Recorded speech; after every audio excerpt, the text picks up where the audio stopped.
Perkenalkan, saya Giancarlo Glenn Alexander Kana dengan NIM 2308030023. Jadi di sini saya akan menjelaskan tentang monitoring efek samping obat. Untuk pokok pembahasannya di sini, yang pertama ada definisi dan klasifikasi dari efek samping obat, lalu algoritma Naranjo, yang ketiga itu ada identifikasi high risk groups, dan yang terakhir itu ada formulir pelaporan kuning dan strategi mitigasi. Jadi yang pertama sini definisi dan klasifikasi dari efek samping obat. Nah, efek samping obat ini adalah respon yang tidak diinginkan dan merugikan yang terjadi pada penggunaan obat dengan dosis yang normal. Efek samping obat ini berbeda dengan reaksi alergi dan reaksi idiosinkrasi. Efek samping ini dapat diprediksi, misalnya mengantuk setelah minum obat flu. Lalu, kalau untuk reaksi alergi, respon sistem imun, misalnya itu ruam, gatal, dan sesak napas.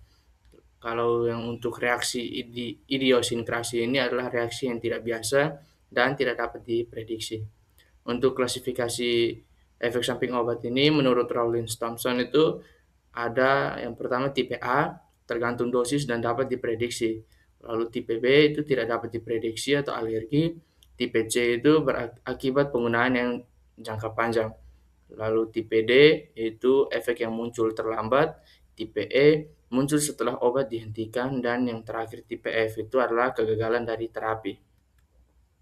Selanjutnya di sini adalah algoritma Naranjo. Algoritma Naranjo adalah metode untuk menentukan hubungan antara obat dengan efek samping.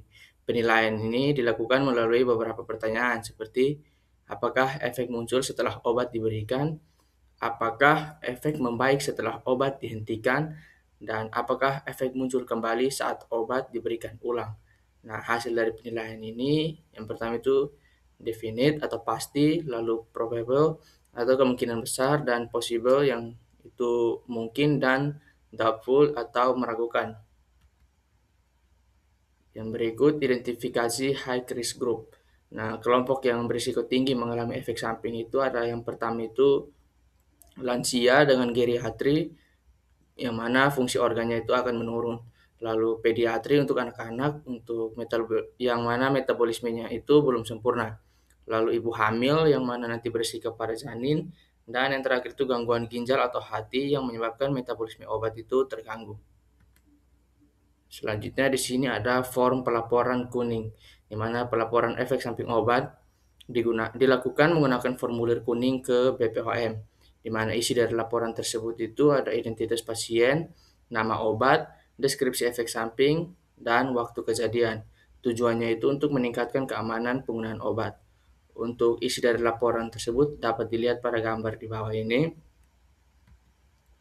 Lalu yang terakhir itu strategi mitigasi, di mana ini adalah langkah yang dilakukan setelah efek samping obat itu terjadi, di mana yang pertama itu menghentikan obat, menurunkan dosis, mengganti obat, dan memberikan terapi suportif. Sekian dan terima kasih.